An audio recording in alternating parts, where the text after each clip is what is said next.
এটা মানে অশান্তিকৰ পৰিবেশ, এই অশান্তিকৰ পৰিবেশ সৃষ্টি কৰা আমাৰ ইউপিপিএল দলৰে কামাল আজাদ ডাঙৰীয়া আৰু আমাৰ মুজিব আলী ডাঙৰীয়া তেখেতৰ সতীৰ্থ ২-৪ জন লগত লৈ বিটিসি অঞ্চলত যি এটা অস্থিৰ পৰিৱেশ সৃষ্টি কৰিব বিচাৰিছে।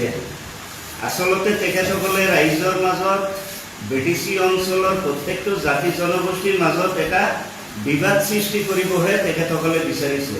তাৰ কাৰণ কামাল আজাদ ডাঙৰীয়া আৰু মুজিব আলী ডাঙৰীয়া যিটো মানে সংবাদ মাধ্যমৰ জৰিয়তে যিটো বাইট দিছে, যিখিনি কমেণ্ট তেখেতসকলে ৰাখিছে, প্ৰথম কথাটোই কৈছে যে কামাল আজাদ ডাঙৰীয়াই কৈছে 1 লাখ মানুহক মানে বিটিসি প্ৰশাসনে উচ্ছেদৰ জাননী প্ৰেৰণ কৰিছে।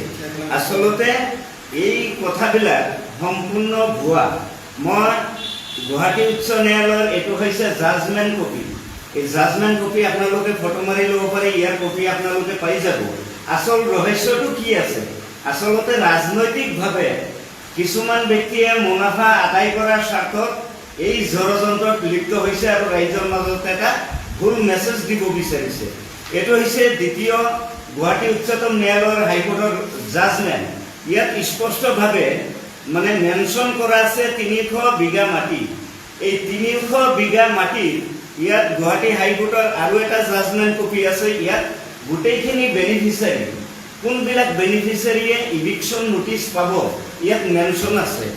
গতিকে অলৰেডি 226টা ফেমিলিয়ে ইভিকশ্যন নোটিছ পাইছে আৰু অল বিটিসি এইটো হৈছে অসম চৰকাৰৰ ৰাজহ পত্ৰ। এই ৰাজহ পত্ৰত গোটেইখিনি বস্তু ইয়াত মেনশ্যন আছে। চিৰাং, বাক্সা, ওদালগুৰি, কোকৰাঝাৰ গোটেইখিনি জিলা ইয়াত মেনশ্যন আছে। আপোনালোকে কপিখিনি পাই যাব। দ্বিতীয় কথা হৈছে হাগ্ৰামা মহিলাৰী ডাঙৰীয়াই বিটিসি অঞ্চলত যিখিনি মানুহক উচ্ছেদৰ জাননী প্ৰেৰণ কৰিছে, সেই জাগাত গৈ পেলাই তেখেতৰ যিটো মানে বৰ্তমানৰ পলিটিক্স ৰাজনীতি, তেখেতে দুমুখীয়া স্থিতি গ্ৰহণ কৰিছে। তাৰ কাৰণ এই কপিটো দেখিছে, ইয়াত 17,407টা ফেমিলি ইয়াত মেনশ্যন কৰা আছে আৰু এই কপিটো দিছে 8 নৱেম্বৰ 2019 তাৰিখে বিটিসি প্ৰশাসনৰ ফালৰ পৰা। আৰু ইয়াত মেনশ্যন কৰা আছে, তেখেতে এটা কথা বাৰ বাৰ কৈ আছে, হাগ্ৰামা মহিলাৰ ডাঙৰীয়াই বা আমাৰ এই ইউপিপিএল দলৰ একাংশ নেতাই ৰাজনৈতিক পাকচক্ৰত কৰিয়ে কিবা কৈ আছে না কোনটো ধাৰণত কৈ আছে মই ধৰিব পৰা নাই। যদিহে বিটিসিৰ সেই সময়ত হাগ্ৰামা মহিলাৰী ডাঙৰীয়া আজি প্ৰাক্তন চিফ, তেখেতে প্ৰত্যেকটো জেগাত গৈ এটা বাক্য কৈ আছে 2003 চনৰ 10 ফেব্ৰুৱাৰীৰ আগত বিটিসি অঞ্চলত বসবাস কৰা কোনো এজন মানুহে কোনো ধৰণৰ চিন্তা কৰিব নালাগে। যিদিনা ইভিকশ্যন হ'ব পিছদিনা ঘৰ বনাই দিম। প্ৰথম কাউণ্টাৰটো মই দিছোঁ, তেখেতক প্ৰত্যাহ্বান জনাইছোঁ, যিখিনি জেগাত আজিলৈকে বিপিএফ চৰকাৰৰ টাইমত হওক বা বৰ্তমান চৰকাৰৰ টাইমত হওক, আজিৰ তাৰিখলৈকে যদি 2-1খন জেগাত ক'ৰবাত উচ্ছেদ হৈছেও, কোনো এখন সংবাদ মাধ্যম বা কোনো এজন লিডাৰে আজিৰ তাৰিখত তথ্য সহকাৰে দেখাব নোৱাৰিব যে হাগ্ৰামা মহিলাৰী ডাঙৰীয়া ইভিকশ্যন হোৱাৰ পিছত সেই জেগাত উপস্থিত হৈছে। আৰু যদিহে তেখেতৰ বিটিসি অঞ্চলৰ সংখ্যালঘু ৰাইজৰ হৈ ইমান দৰদেই আছিল, তেতিয়াহ'লে এই যে 17,407টা ফেমিলি যিটো শপতনামা গুৱাহাটী উচ্চ ন্যায়ালয়ত তেখেতে দাখিল কৰিছে, ইয়াত কিন্তু ৰুল এণ্ড ৰেগুলেশ্যনটো মেনশ্যন কৰিছে 1886, অৰ্থাৎ 1948। 1947ৰ ডিচেম্বৰ মাহৰ 25 তাৰিখে বেল এণ্ড ব্লক যিটো এমেণ্ডমেণ্ট আনিছিল আৰু কাৰ্যকৰী কৰিছিল 1948ৰ 26 জুলাই তাৰিখে গোপীনাথ বৰদলৈ ডাঙৰীয়া। অসম চৰকাৰৰ শ্বেতপত্ৰ ইয়াত আছে, 2019 চনৰ শ্বেতপত্ৰ ইয়াত আছে, বিটিসি প্ৰশাসনে দিয়া সেই গোটেইখিনি এভিডেন্স ইয়াত আছে, আপোনালোকে পাই যাব। দ্বিতীয় কথাটো হৈছে তেখেতে যিটো 1 লাখ ফেমিলিৰ কথা কৈছে আৰু 5 লাখ টোটেল ফেমিলি বিটিসিত মানে উচ্ছেদ হ'ব বুলি কৈছে। আচলতে এই ভুৱা প্ৰচাৰবিলাক কৰিব নাপায়। মই স্পষ্টভাৱে ইয়াত সুপ্ৰিম কোৰ্টৰ যিটো ৰায়দান সেইটো আছে, গুৱাহাটী উচ্চ ন্যায়ালয়ৰ যিটো ৰায়দান সেইটো আছে, আগৰ বিটিসি প্ৰশাসনে দিয়া কপিখিনি ইয়াত আছে। ইয়াত স্পষ্টভাৱে উল্লেখ আছে। আৰু আমাৰ যিটো বৰ্তমানৰ ইউপিপিএল গভৰ্ণমেণ্ট প্ৰমোদ বড়ো ডাঙৰীয়াৰ নেতৃত্বত যি সরকার চলি আছে আমার সরকারত ইলেকশন পলিসি আমার নাই, কিন্তু এই বস্তুটো হয়েছে হুকিয়া, যেহেতু আগর সরকারে এফিডেভিট এটা দিছে কোর্টত, গতিকে সেই মানে এফিডেভিটর ভিত্তিত কিবা এটা রায় ওলাই আহিছে। 226টা ফ্যামিলিক ইতিমধ্যে হাইকোৰ্টৰ নিৰ্দেশ অনুযায়ী ইলেকশন নোটিছ তেখেতসকলে পাইছে। গতিকে মই ভাবোঁ ইয়াৰ বাহিৰে যে দ্বিতীয় কিবা ইলেকশন হ'ব কিবা হ'ব মোৰ বিশ্বাস কিন্তু হোৱা নাই। গতিকে এই 226টা ফেমিলিক আপুনি যদি আজিৰ তাৰিখত নৈ কৰিব বিচাৰে হাইকোৰ্টৰ ৰায় নৈ কৰিব নোৱাৰে। উচ্চতম ন্যায়ালয়ে ইতিমধ্যে যোৱা 24 তাৰিখে তেখেতসকলৰ যিটো বাৰ্ডিক ওলাইছে তাত স্পষ্টভাৱে এটা কথা কৈছে চিফ জাষ্টিচ ডাঙৰীয়াই যে অহা 24 তাৰিখত অহা 7 তাৰিখৰ আগত বিটিসি প্ৰশাসন আৰ স্টেট প্ৰশাসনে ইয়াত এটা শপতনামা দাখিল কৰিব লাগিব। তো আমাৰ প্ৰমোদ বড়ো ডাঙৰীয়া ইতিমধ্যে বিটিসি অঞ্চলত বসবাস কৰা 35 লাখ জনসাধাৰণৰ পক্ষত আছে। 35 লাখ জনসাধাৰণক লৈ তেখেতে কাম কাজ কৰি আছে আৰু অনাগত দিনত কাম কাজ কৰি থাকিব। ৰাইজৰ মাজত একাংশ আমাৰ দলৰ লিডাৰে মই আহ্বান জনাম তেখেতসকলক আচলতে ভিতৰুৱাভাৱে মুখেদি কোৱা কথা আৰু কাগজে কলমে কি আছে এই বস্তুখিনি চাই লওক। আৰু বিটিসি অঞ্চলৰ মই সমূহ সংখ্যালঘু ৰাইজৰ লগতে প্ৰত্যেকটো জাতি জনগোষ্ঠী ৰাইজক মই অনুৰোধ কৰিব বিচাৰিম এই লিডাৰসকলৰ মানে ভুল প্ৰচাৰত যাতে আপোনালোকে মানে বেলেগ পন্থা নলয়। আৰু তেখেতসকলৰ যিটো উদ্দেশ্য নিশ্চয় আমি আমাৰ বিটিসি অঞ্চলৰ ৰাইজে ইতিমধ্যে গম পাব বাকী নাই।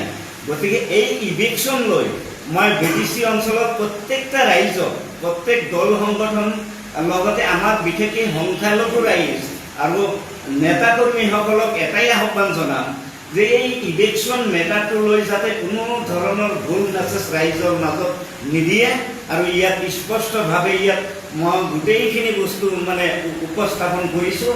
226টা ফেমিলিয়ে যি ইলেকশ্যন নোটিছ পাইছে তাৰ ভিতৰত আইনগতভাৱে যদি বনাফাইড সিটিজেন হয় তাত যিটো কাট অফ ডেট ধৰা হৈছে এই ডেটৰ আগত যদি বনাফাইড সিটিজেন হয় অৰ্থাৎ সেই অঞ্চলত বসবাস কৰা 2003 10 ফেব্ৰুৱাৰীৰ কথাই কওঁ আৰু বেল এণ্ড ব্লকৰ যিটো আইন আছে ফৰেষ্ট এক্টৰ যিটো আইন আছে এই গোটেইখিনি সাঙুৰি যিহেতু উচ্চতম ন্যায়ালয়ৰ এটা ৰায় সেই ৰায়টো আজিৰ তাৰিখত বিটিসি প্ৰশাসনে খণ্ডন কৰিব নোৱাৰে। গতিকে সেই ৰায়ৰ ওপৰত আমি ভিত্তি কৰি আমি আশাবাদী হৈ আছোঁ যে উচ্চতম ন্যায়ালয়ৰ যিটো পৰৱৰ্তী ৰায় আহিব তাত নিশ্চয় এটা ভাল মানে ৰায় আহিব আৰু ৰাইজৰ পক্ষত ৰায় আহিব। কোনো এজন মানুহ ভয় ভীতিগ্ৰস্ত হ'ব নালাগে। এই লিডাৰসকলৰ কথাত কোনেও যাতে মিছগাইড হ'ব নালাগে। কাৰণ চা মই প্ৰথমৰ পৰা আজিৰ তাৰিখলৈকে দেখি আহিছোঁ যিসকল নেতাই আচলতে হাগ্ৰামা মহিলাৰী ডাঙৰীয়া আৰু ইপিপিএল দলৰেই হওক বিটিএফ দলৰেই হওক যিসকল সংখ্যালঘু নেতা আছে গোটেইখিনি নেতাই আজিৰ তাৰিখত মাইনৰিটি যিখিনি জনসাধাৰণ আছে তেখেতসকলক পণবন্দী কৰিহে ৰাজনীতি কৰিব বিচাৰিছে। গতিকে ইয়াৰ বাহিৰে তেওঁলোকৰ কোনো উদ্দেশ্য নাই। শেষত মই বিটিসি অঞ্চলৰ মাইনৰিটি লিডাৰ মাইনৰিটি ৰাইজক এটাই আহ্বান জনাম যে আমাৰ ইউপিপিএল দলৰ যিখিনি লিডাৰ ইউপিপিএল দলৰ বিপক্ষে গৈ আইনৰ বিপক্ষে তেখেতসকলে কামাল আজাদ ডাঙৰীয়া মুজিব আলী ডাঙৰীয়াই কালিৰ তাৰিখত আৰু তেখেতসকলৰ লগত যিখিনি ব্যক্তি আছে তেখেতসকলে যদি এই ইলেকশ্যন বিষয়টো লৈ তেখেতসকলে যদি আইনী কিবা ব্যৱস্থা লয় ইউপিপিএল দল হিচাপে পূৰ্ণ সমৰ্থন সহযোগ তেখেতসকলৰ লগত আমাৰ থাকিব। আইনী ব্যৱস্থা আইনৰ ঊৰ্ধত কোনেও নহয়, আইন সকলোৰে বাবে সমান। যদি আপোনালোকে ৰাইজৰ পক্ষত কিবা এটা কৰিবই বিচাৰিছে নিশ্চয়কৈ আইনী প্ৰক্ৰিয়াত আপোনালোকে আগবঢ়ক, তাত সহযোগ থাকিব। গতিকে এইখিনি মই বিটিসি অঞ্চলৰ ৰাইজৰ লগতে কামাল আজাদ ডাঙৰীয়া আৰু মুজিব আলী ডাঙৰীয়া আৰু লগত যিখিনি তেখেতসকলৰ লগত থকা আমাৰ দলীয় নেতাকৰ্মী আছে তেখেতসকলক অনুৰোধ জনাইছোঁ।